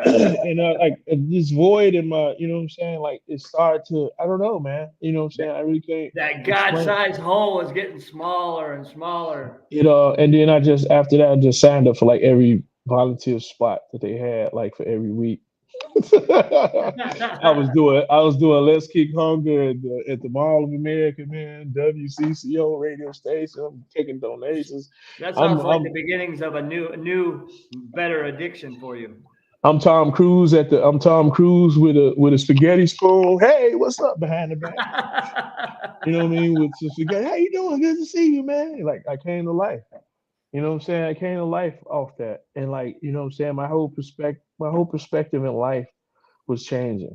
You know what I'm saying? Just because of that. And I was volunteering at food shelves and you know what I'm saying? We use and you know, I'm part of the ministry at my church, man. So we was doing like outreaches and stuff. I was going out outreaches, man, pastor. I was doing everything I can.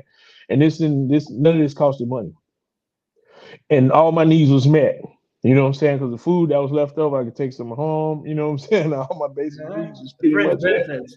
Yeah, you know, I worked at the food shelf. Oh yeah, we got a lot of peanut butter here. You want to take 4 jars home? You know what I mean? Like, yeah, please. Bananas. You know what I'm saying? Just yeah, and exactly, Mike. I learned to love myself. But it wasn't at that point, it wasn't about me.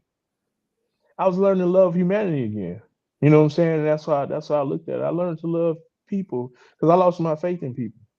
You know, I lost my faith in people because I thought all people was just crooked. I just thought all people was messed up. Isn't it Um, crazy, crazy weird how someone shows some gratitude to you? It makes your heart beat a little faster. You feel a little more content, and it puts because you on your path to purpose, right? this is where my purpose started forming. He acknowledged my presence being there while he's in a bad situation himself. That's beautiful, man. You know It what I'm is. saying? That's you know what I'm saying. He's in a bad situation, but he acknowledged me. He acknowledged my presence being there. You know what I mean? And that's And you just being that presence gives him hope that he can do the same thing. and this is where this where Available for the everybody, right?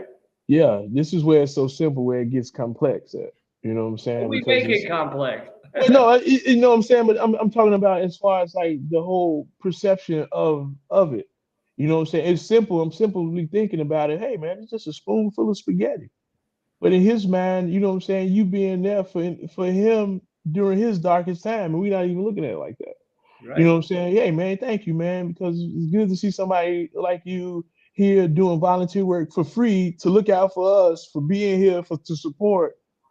You know what I'm saying? I'm not looking at it like that. You know what I'm saying? I'm not looking at it like that because people probably don't even show up there because hey, I ain't getting paid. You know what I'm saying? I'm not going to do this. Everybody wants something for something. But it's Mhm. not too many people out here that shows love unconditionally, which is doing showing Unconditional love. Yep, I was just right, gonna say which that. is doing something. Which is and this is the type of stuff that I'm learning. You know what I'm saying? Doing something and expecting nothing in return, which is pretty much volunteer and service work. You know what I'm saying? You're doing something, and that's why it's a double-edged sword, so to speak, because you get some out of it, and the person that you helping gets some out of it. You get some out of it by you helping the person, and That's all that. beautiful. Yeah. So it's and this is where my heart started changing. This is where I started finding my purpose, and I found life in that. You know what I'm saying? So I was going after that, man. Somebody told me I was volunteer work, and volunteer work also opened up opportunities for you. So as I was doing that, somebody said, "Hey man, we got somebody hiring. You know, you need a job." Like, yeah, man, definitely. You know, I did a lot of volunteer work. It just so happened to be for the Attorney General campaign. That's Uh, cool. See, your volunteer work created work ethic that created an opportunity for other people to see what you're capable of doing, and that led into employment. Are you still there, JP? Looks like he's froze. Come on back, JP. You're killing it. Thanks everybody for being here. I don't know what's going on. There we you see? go. Okay, my bad. There I we don't know. go. I was just saying, come on back, JP. You're killing it. I seen it. I seen it. I got my phone right here too. But yeah, so it's for the Attorney General campaign, man, and he won. He's still Attorney General right now to this day. Um, so I started off knocking on doors, man, getting paid, and ended up moving to a field manager, man, and got to learn how to talk to some people. You know what I'm saying? It's like God, man. It opened up an opportunity for me. I didn't know what it was. I didn't know what the job consisted of or anything. Um, but it was just, you know, it was a blessing, man. You know that I was able to do that because people see me there. I was there all the time, volunteering all the time. So like you said, people saw me and they see me consistent, and you know what I'm saying. Like that's where that came in at. Like I didn't start a job and start being consistent. I think I started being consistent with the volunteer work once I started seeing like what that meant to people. You know what I'm saying? It wasn't even like about me no more. It was about me at first 'cause I was trying to do something to be broke, but it stopped being about me like a long time ago. I'm like, okay, I'm gonna do this. What day you need me? Monday, Wednesday, Friday, you know. And I was going to meetings every day. I was going to meetings pretty much every Monday, Wednesday, and Friday rather for every week for like 2 years. Are You you know an what I'm saying? NA guy? Yes. Yeah. I'm an NA guy personally, you know what I'm saying, but my organization and you know what I'm saying, my organization believes in all pathways to recovery. Because I have multiple pathways myself and not just NA. You know what I'm saying? So church is one of my pathways also. So, you know, thank you for Multiple being here, man. pathways for Thank, multiple people. There's yeah, so it's more than one pathway to get to the same. destination. It's more than is multiple pathways to recovery, just like it's multiple pathways to addiction. That's what I Exactly, learned. exactly.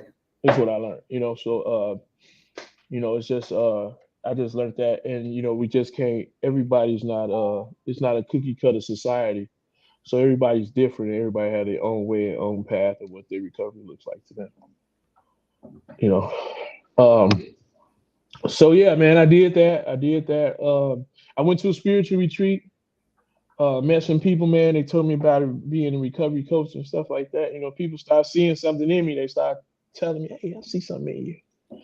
I was just like, "What's going on? What you seeing?" What's in me? What's in me? But it's just people start seeing it, and I started like doing my own recovery, like outside the treatment, man. I started picking up books, man, behavior modification, all this different type of stuff, man. Just picking up books, man, learning about different cultures, all type of stuff, man. Because I wanted to be different, man. I wanted to change. And I didn't let nothing stop me. I didn't let those reoccurrences stop me. You know what I'm saying? Or whatever. I tried to figure it out. You know what I'm saying? I just kept pushing to figure it out because I knew that's not where I wanted to go back to. You were educating yourself along the way. Yeah, before I went to school. So what I also did too is that with my with my GA money, I started my own LLC. Wow. So and this is what I did to counteract from being broke. So as I'm doing the volunteer work and stuff like that, I'm at the library reading. I asked them for the how to start a small business in Minnesota. So she gave me a big book. Yeah, I got one for you for free. It's like a big boom, slammed it on the desk. I said, "How much is it?" She said, "It's free." I was like, "Cool." Read it back and forth and started my own business. So I figured if I want to sell something, I can do some legit stuff. You know what I'm saying? It's transferable skills. So that was a major accomplishment for me. To That's have like huge. those articles of incorporation and stuff like that. So that was dope. And I was selling like phone accessories and stuff like that. But I established something. Like I made something. It was your own gig. It was Yeah, yours. yeah, it was mine. You know what I'm saying? It's like stuff like that. Like people can't take away from me. Well, so to speak. But what I'm saying, you started stuff like that, and like I felt like I accomplished something. I set a goal and I accomplished it, and what I'm saying, that's like what it happened. So everybody needed a charge cord and treatment too. So you know what I'm saying, everybody, hey, you got a charge cord? They kept asking me, man. So I seen what the demand was at. You know what I'm saying, another shout out to the street for that. Demand. Transferable skills, bro. Transferable skills, man. And so just and then things just start as I'm getting better, man. Things just start blossoming, man. You know what I'm saying? Again, I went to a spiritual retreat, and somebody told me about before that I started working at Detox. They told me to get more than 6 months clean or whatever, I can start working Detox, man. I got over that hump. Start working at Detox. And then I went to a spiritual retreat, man. They told me about, man, you should become a recovery coach. I'm like, what's that? Never heard of that. So I looked it up, man. I looked it up. End up going to another recovery community organization, MRC, man, and took the course. So I was working nights at the Detox from like 11 to 7 in the morning, and then I went to the class from like 8 to 5 for like a whole week. Yeah, made it through. That's a grind. That's a great accomplishment as well. This was because I was signed up for school, man. I had to default the student loan, so I had to wait a year and to get my loan out of default before I started school. Right. And then I did that. It's these little baby accomplishments, these little goals is steady stacking up. My probation officer said, "Hey man, I see a change in like different type of stuff like that, man." That feels good, right? It feel good. And it's just I started going to school. It was like, "Hey, you can go." Last payment, bam, went to school. I used the money that I was using for my business to fund the payments for college. Because I was working too, but I used some of that too, but I was using the money for that too, whatever. Just, You were using it for something productive. Yes. I was using something productive. Um, so I went to school. Started going to Minneapolis College, man, for addiction counseling. Started learning some stuff, man. I couldn't wait. I couldn't wait. I just my purpose was cultivating, man. I just couldn't wait till like it would take me a while to get into the field, man. So I figured I'd try to jump in myself, and that's when I started the Facebook page, the Facebook group, the Minnesota Hope Dealers. If you guys haven't already, please, when we get done with the live, Mm. jump over and give JP a follow on Minnesota Hope Dealers. I Yeah, see a lot of good things on your page. I see a lot of community interaction. I see nothing but smiles. You know, I see pictures of you with your family and your wife, your beautiful wife. You know, what a blessing, right? From where we come from to where we are today, night and day difference, right? And the amount of joy and purpose we have in our life. it's my life did like a. I don't know what's big. I don't know what's bigger than a 360, but my life did that. So you know what I'm saying. For me to be blessed with my beautiful, lovely wife. You know what I'm saying. Like I couldn't ask. My life is good now, and it doesn't have like money involved. Do we struggle? Yes. You know what I'm saying. Are we we perfect? No, but we have each other. And that means a lot. You know what I'm saying. We have each other, and I got the opportunity to get married and make a commitment. Brandy says 8812, jail, prison, Jesus, NA, AA, recovery house, spiritual retreat, service work are my multiple pathways to my recovery, one day at a time. And now I'm the director of the recovery house I went through out of prison in 2014. 2014. God is good and we do recover. Amen, Brandy. Thank you for Hey that. man, Brad, that's what's up. That's what I'm talking about. Yes, Um, multiple pathways. There's so many tools out exactly. there. It's a shame not to try to take advantage of everything to add value Right. to your life and your recovery, right? Yeah. And I forgot to mention before. I don't know why I forgot to mention this, but remember the time I was telling you about. I couldn't stay clean or whatever. So I felt that I needed uh, something else than NA. I needed something else than NA. Since we're talking about it, I needed something else. A little bit more spiritual. Because I had a spiritual. Something was wrong with me spiritually. It wasn't just a physical addiction or anything that I had. It was something spiritually wrong with me. You know what I mean? I needed my soul cleaned out, like with a Absolutely. toothbrush and Brillo pad, man. So I asked, and this is what I thought about too. I needed some foundation in my life. I needed some, what I'm saying, some spiritual stuff happen in my life. Hey, from Melbourne, Australia. Hi, Jen. I love you. And so I asked, I pointed, the Hi, church was Amanda. right across. But man, hey man, the church was right across the street, man, for my treatment center. So I asked the people like where the church at, and they pointed that way. Like 8 people pointed that way, and it was the church, the Life Center. Shout out to all my family in the Life Center, Mike part of the family, and so yeah, my wife just came in too. So she so You want to be on? Does she want to be on camera as well? Let's come say I think hi. I think she on the phone, man. Wait till you see her off the phone. This But is a family affair, man. We get everybody right. on here. Hey, babe, gonna say hi to these people? Huh? Come here. Gonna say hi to our people? People. Yeah. People.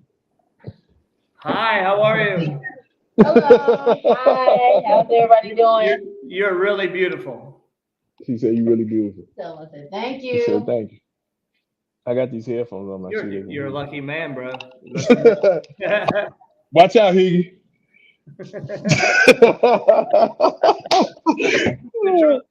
No, man. She is beautiful, man. It's a blessing to have her support, man. Her love, man. So it's one of the best things definitely that happened in my life. Right next to having a relationship with God. Um, the church, man. The Tanya. church. What's up, Tanya? Thanks, Tanya. Tanya, I appreciate you all the love and support. So I went to church, man. I stopped going to church. I still had to hustle, bud. But I was going to church, and I was listening to the pastor, and it just sounded like she was talking to me, man. So I just tried to apply what she was talking about. My last stint, man, I threw all my drugs away. Um, I was done, like done this time. So I heard something, the pastor said, man, and it was like it touched my heart, touched my soul, man. And like I was telling you, my heart was melting already from doing all the service work, and this was like the defibrillator. Okay, we finna really clear. Clear. Boom. So you know what I'm saying? It cleared me. And you know what I'm saying? That's when I got my blood transfusion, man. So I decided to give my commitment. I started to dedicate my life, man, uh, to living about God, man. Living God's will, man. I dedicated my life as a living sacrifice, for God's grace, man. And I got baptized. If there was anything to sacrifice you for, that's it. Yeah. I seen a meme, man, that was like the perfect description of my life, man. It was like it was a broken heart, and he was placing it up to God. I was like, hey, this all I got. And God was like, that's all I ask you for. Wow, that's powerful. That's all Like I that got. was That's all I got. that's all I got. That's all I got. It was my broken heart, man. And it's just beautiful, man. Um, You God changed my life, man. It's what I'm saying, like just everything, man. Everything that I used to be, everything that I thought I was, everything I used to be, all the stuff that I used to do, man. My whole circle. We watching people turn into pastors now. You know what I'm saying? In our circle, that's being pastors versus seeing people selling drugs and dying on the street. You know what I'm saying? This is the amazing part of like recovery, man, and living for God. You know what I'm saying? We're seeing people doing not just that, man. People in recovery, man, getting their lives back. You know what I mean? Getting their lives back. Moms getting their kids back, man, because of recovery, because of you know what I'm saying. Uh, you know what I mean? It's just a beautiful thing, man. It always choke me up when I think about it. You know what I'm saying? It's not only that, man. People finding themselves, their life. You know what I'm saying? People are getting married. There's a lot of people, man. I know getting married. Just everything, man. We not scared of commitment. You know what I'm saying? We not, we committed to living better, living right. You know what I'm saying? Dedicating our life every day to making ourselves better and to be an example of like hope for other people. You know what I'm saying? And it's like I I don't love want it. to change. I don't want to change this for the world, man. And none of this had nothing to do with money, man. You know what I'm saying? It's just what I'm saying, it's just beautiful. A lot of stuff that I funded for the Minnesota Hope Dealers pretty much came out of my pocket. Out my own pocket. You know what I'm saying? Because I just want to have free events for for the community and stuff like that. You know what I'm saying? Until people start, buying Hope Dealer hoodies and stuff like that, like and shirts. Like that's how we fund it. That's how we fund events. You know what I'm saying? If it's majority of our events that we throw on is pretty much free uh for the That's community. that's cool. Yeah. So communities need it. They really do. I mean, like Yeah. you were talking about the youth center being shut down when you were a kid. They need more of that stuff because when there's nothing available, kids go to the street. And that Yeah. they end up in situations like us. Yeah, man. That's what I'm saying. That's exactly what I'm saying. And then it's something, another meme.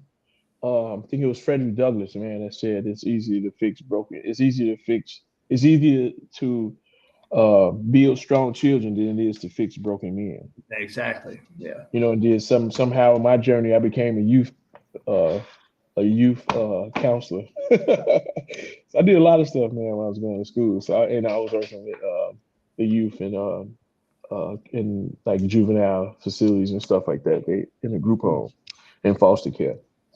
Thank you. Um, Thank you for that. That's truly giving back unselfishly. yeah, I work with the youth ministry at church too, so I'm part of that ministry also. So I have a I just like I gave you that description of like my childhood, like that's I think about that. You know what I'm saying? Like I wish our job now, right now in our ministry and what I'm trying to do and stuff like that is to help people find a purpose faster than we found ours. You know what I'm saying? I think that's going to perpetuate being like a generational cycle, man, to where as if people had that same mind state, you know what I'm saying, it can trickle down to the youngest of the generations, man, to so people can find their purpose at a younger age if it keeps going from generation to generation, Hmm. right? If we You can help people break that cycle. exactly, if we can teach a 16-year-old how to break those generational curses, man, and break that cycle, then she probably can start teaching a 5-year-old or a 10-year-old how to break that cycle. Then the 10-year-old can have it and grasp it by the time they're 13. The That's when you ripple see effect begins ripple then. effect. You know what I'm saying? And that type of stuff. And it all starts with us getting ourselves together, us as people in recovery. Get people getting their kids back, people seeing their moms not being moms and dads not being the drug addict anymore, or Hmm. people having not broken homes but possibly blended families to where they seeing love being shown to uh, their spouses and stuff like that, and then they grow and they go see that, and then they go out and do that same thing, and they find a better life, and it's boom, it's a ripple effect through generations. I think about that. That's So, beautiful. yeah, man, it's you know what I'm saying, it's I I do this tirelessly. And people ask, "How you do it, man? How you do all everything you do? Man, you do a lot, man. It's God." You know what I'm saying? None of this is me.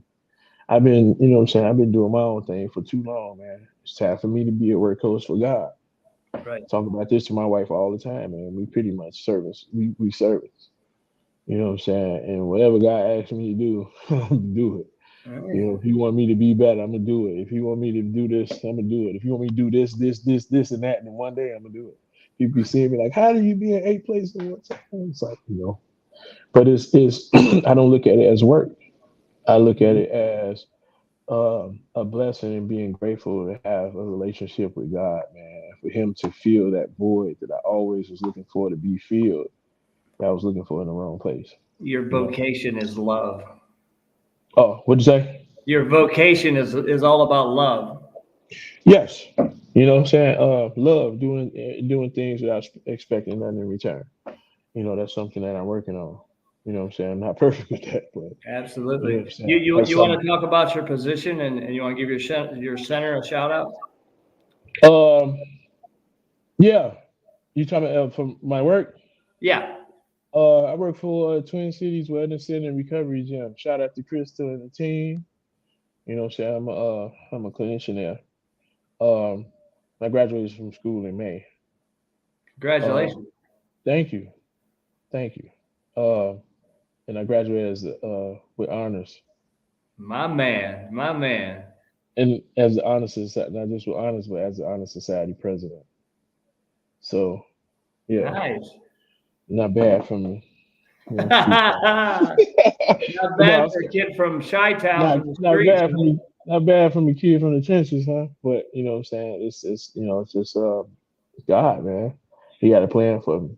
Um, but yeah, man, I was able to graduate in May. I became a clinician in June, something like that. I think it's May.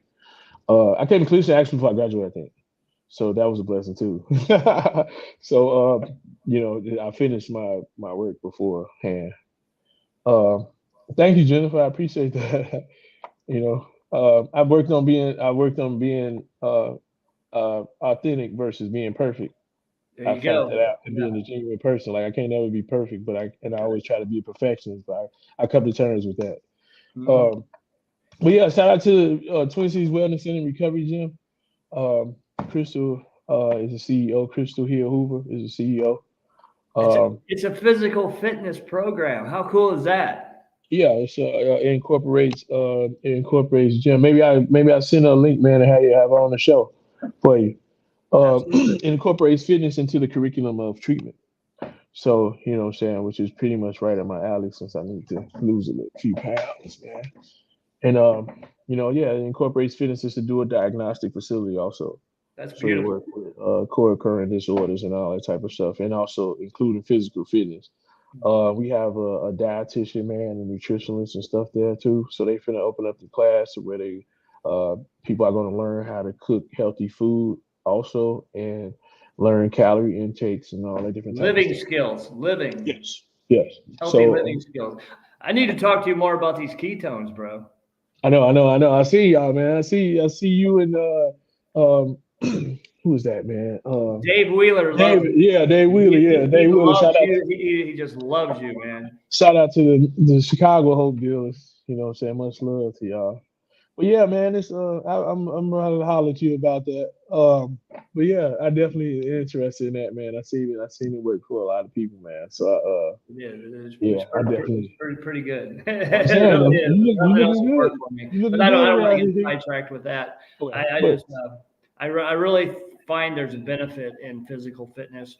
Helping repair the brain chemistry, that neuroplasticity that you were talking about, yes, dopamine production, because when we're using drugs, we deplete our dopamine, and that puts us in a horrible mental state. And I really believe that exercise will help rejuvenate the brain. And when your brain feels better, we feel better. We were apt to do more. Keep seeking out that feel good effect that we used to get from substances. exactly. And I found this out too that it builds like memory.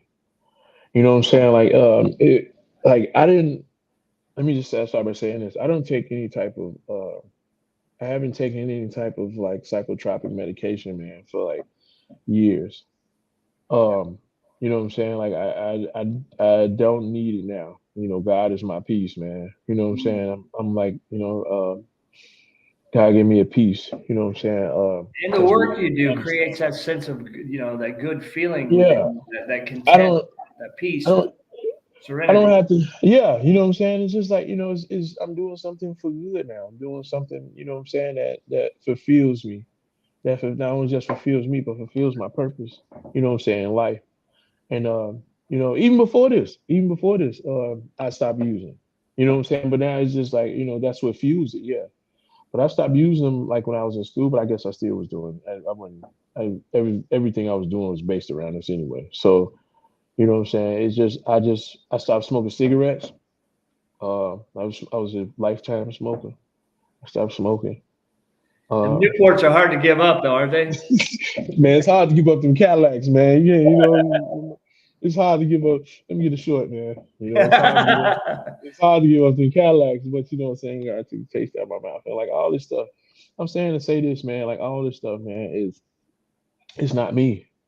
You know, the stuff that I'm, the stuff that I'm doing now, you know what I'm saying, with my own organization and all this stuff, man. And like all this stuff is not me. You know what I'm saying? It's just only because I surrendered. I surrendered and did my best to be obedient, man. And that's what it takes in recovery. Not just working for God, but it takes that in recovery. It takes open mindedness, willingness, and what I'm saying, radical acceptance, man. And I radically accept some stuff. You know, Radical acceptance. radical acceptance, and Wow. I put an emphasis on radical. Because you have to radically accept. If you can't get over nothing if you don't radically accept it, Hmm. because that way you're still perpetuating in the back of your mind of somebody. And the reservations, yeah, Right. that helps with the reservation piece of it Yeah. as well. A lot of us struggle with that Right. reservation. And I also went to discipleship through church. So I got a chance to be involved in discipleship life skills training. You know what I'm saying? To live my life better as a man of God. Um, You've truly educated yourself in multiple things. I'm still in school. I'm going to school. I graduated with my addiction counseling degree. But now I'm going again. I'm in Metro State. Actually, I'm a duly enrolled student, but I go to Metro State University now, and I'm going for my social work degree. Uh, and I'm Good for planning on. you. Good for you. Yeah, man. It's a little rough, but hey, everything in this world that's worth it is going to take some work. I just want to further my education, man, because knowledge is, I don't want to say knowledge is power, but like knowledge is key, to have. And I didn't get a chance early on to continue my education, man. And I just want to, I think that's important to me because I'm learning, man. I'm still, and anybody want to know, like I'm not like far deep in recovery or, as other people might probably think or whatever, or have a lot of time under my belt, so to speak. A Uh-huh. lot of stuff, a lot of stuff happened in a short time frame, and that's how I know All too. this Like, good stuff. It's all good. It's projecting you yeah, it's forward yeah, into your yeah, destiny, where you're meant to right, be. yeah, And you're willing and you accept that radical acceptance piece. You have a purpose. You've been destined for this. You accept it. You put a plan into motion, mhm, and then you execute, and then the right, rest takes care of itself, right? yeah. And then when the fun part is that I get to do this ministry, do ministry work with my wife. So we out here together. Uh, we both work in the ministry at the church. We both do ministry at the church, and we both part of the Hope Dealers, man. So it's fun to have a partner that has the same passion for the same passion for helping people and stuff like that. You know what I'm saying? Like that's one of the many beautiful things about her. That she's willing to, like, she has the same passion as I do. They say she go harder than I do, which I believe that. You might have to have her on the show. Absolutely. She'll talk to you more about it. But she has her own podcast, Truth 101. And Nice. and we do this thing together, man. And we out here just growing individually and growing as a family, man, and growing in God, um, our relationship with God and stuff, and you know we growing, and just trying to be better than we was yesterday, man. Absolutely. I love that. I love that. I'm always looking to improve in Yeah, some area. There's always work to do, right? yeah. I mean, I learned all this stuff, and I was taught wrong. They say your brain cells ain't gonna grow back. They say you just messed up in the head. There's like a lot of different stuff, man, that I thought that what I'm saying. I didn't know about neuroplasticity and stuff like that. You know what I'm saying? I didn't know. Um, but I want to say this too for the people in early recovery. One thing that I did do also is I took a year uh, away from everything to work on myself. I think that was one of the best things I did in my life.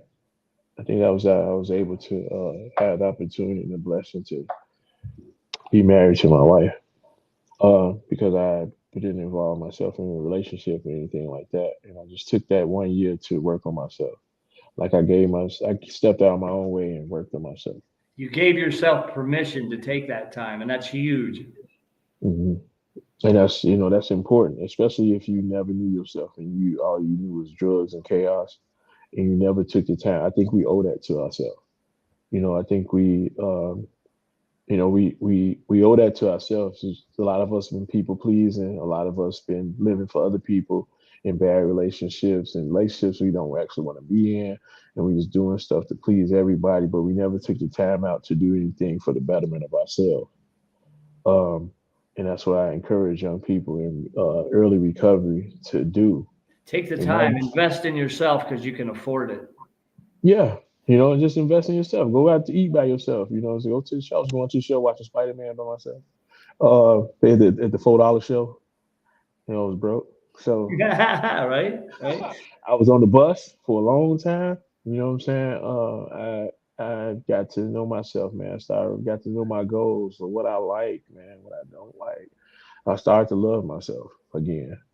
It was lonely at first, you know what I'm saying, but that solitude became isolation became solitude. Yeah, that's powerful right there. So it was, you know what I'm saying, Boredom and becomes serenity and tranquility. yeah. And I started reading books, man, listening to audio books every night. Like you said, I was educating myself, man. And like and now I'm just like hungry. I'm like the Cookie Monster learning. Now, So big. Marie Alexa says JP and his wife are amazing people that are strong in the sober community, and I've always looked up to them for that. Thank you, thank you. Marie. Thank you, Marie. Thank you guys, man. Y'all guys got some good words to say, man. And it's that's a blessing that people even think about me like that. I look at all that stuff, man. I love you, Tanya. Yeah, see, Sonny. Yeah, exactly. It's we have to do that. I think. Some are, sometimes quickly, sometimes slowly. You know what I'm saying? But I think a year, you know what I'm saying? You give yourself a year, man. And I gave myself a year, man. I went through discipleship, and after discipleship, I literally got married to my wife after that. You know what I'm saying? I mean, that's great advice. We're at an hour and 40 minutes. We're trying to keep it under 2. Is there any other words you want to share? Any words of wisdom? Any advice for anybody out there struggling, on the fence about giving recovery a shot, on the fence about God, maybe? You know, what Yeah. would you say? I would say for one that you know, people thinking about getting in recovery or looking at God, you know what I'm saying? You have to think about that you guys survived 100%, survived 100% of the things that tried to kill you. You know, we survived 100% of the things that tried to kill us because we're here Absolutely. right now. 100%. Now, not We're still 50. undefeated, right? We're still undefeated. Now, you know, that's not for a purpose. You know what that is for a purpose. You know, that's for a purpose because you have a purpose. You know, you have a purpose, but it's up to you to find it, man. And the fastest way I found my purpose is through God. You know, finding my spirituality and wanting to do the next right thing. You know what I'm saying? And you know, wanting to do the next right thing and doing things and overcoming fear and having hope and just, you know what I'm saying? It catapults you into leaps and bounds that you would never imagine. You know what I mean? We have to have faith. Just like we trust that boat ride, you know what I'm saying, across continents and over the water, and we don't see the land, but we know that that boat will possibly get us to the other side or to where we're going. It's the same type of faith that we have to have with God. That's so good. That's so good. I was just looking at the comments, man. Marie Alexis says, enough Yeah, struggling. It's time to live. it's time to live. It's time to thrive. You know what I'm saying? It's time to live life, man. I haven't had a bad day in 2 years. You know, it's just Yeah. it's because, man, it's, you know what I'm saying? I mean, you know, I have moments, but I learned that those are just moments and to feel it and let it go. And I gained some type of emotional maturity along the way of my journey, man. And Like the meme on Facebook, was it a bad 5 minutes or did you, was it a bad 5 minutes? Was it a bad day or a bad 5 minutes? You milked right, all right. You know, I get a flat tire, you know, you be a little mad, peed off a little bit. Hey, but you come to solutions. Hey, what I'm gonna do about this? Okay, let me call this AA dude, you know what I'm saying, or whatever, and then you get it done and that's what it's about. Living life. Life is about uh, living life on life terms and coming up with solutions and making memories.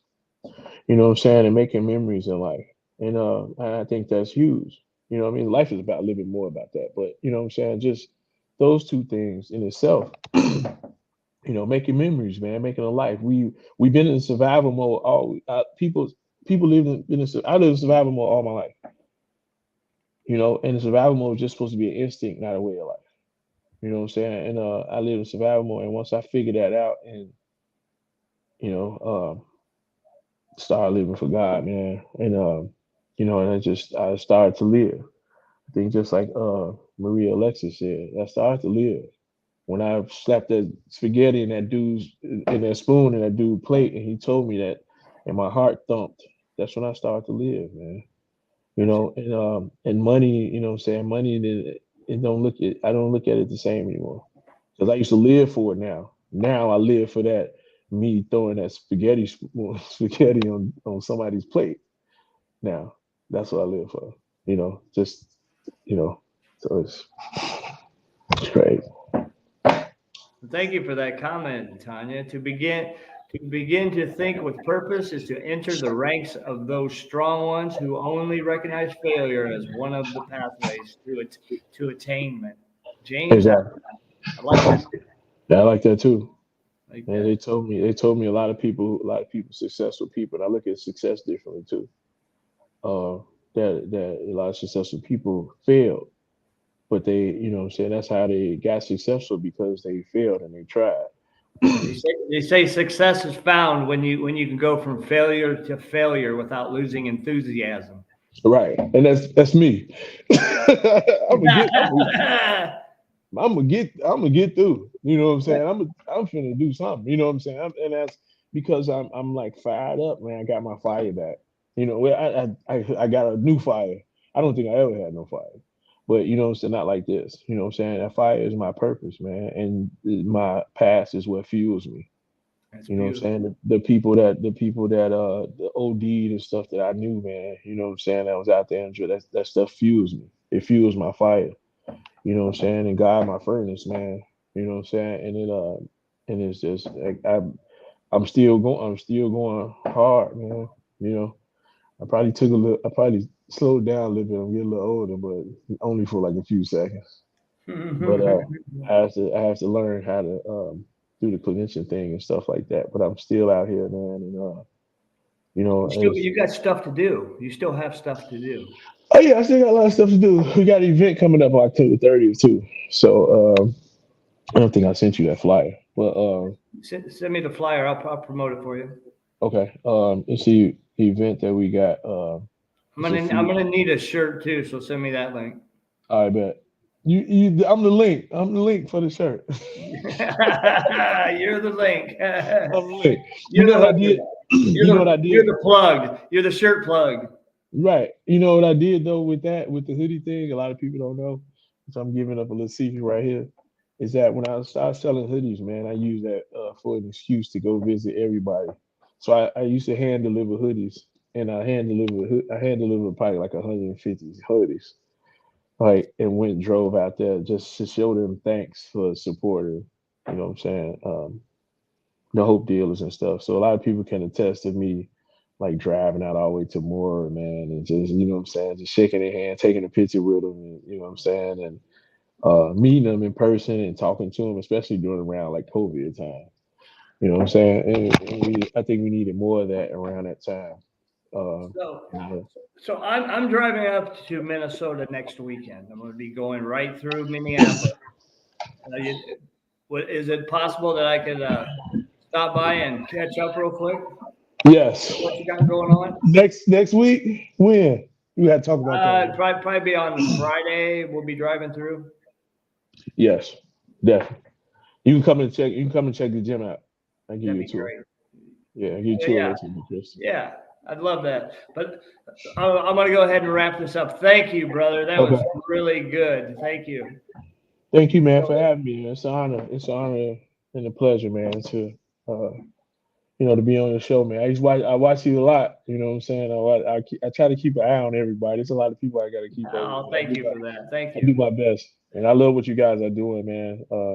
For the recovery community, man. It's a lot of you guys that's out here that keep building us up, man, and giving us encouraging words, man. And I really appreciate that, man. So I love what you guys doing, man. So thanks for having me on. Thank you. Thank you. Thank you for taking the time. It's been a very, very, very powerful show. You shared a lot of knowledge.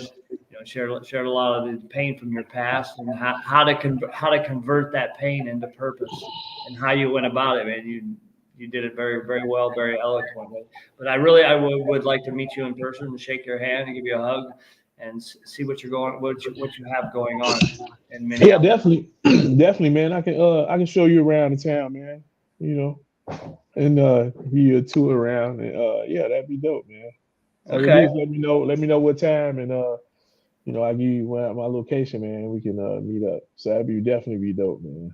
Okay, thank you. Thanks everybody for tuning in to the Survivor Series. Tomorrow night, I have my buddy Gerald Valley, who's a professional skateboarder, ex-game competitor, motivational speaker, author, entrepreneur. This guy's he's done a lot of cool stuff, and you'll really dig him. So I hope everybody jumps back on tomorrow night, and then on Thursday morning, I have Arizona Lindsay, who is a national recording artist. She's a multi-genre music producer, and she's really doing a lot of good things in the community. A mental health advocate as well.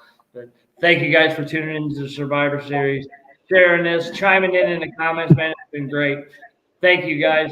I love you very much.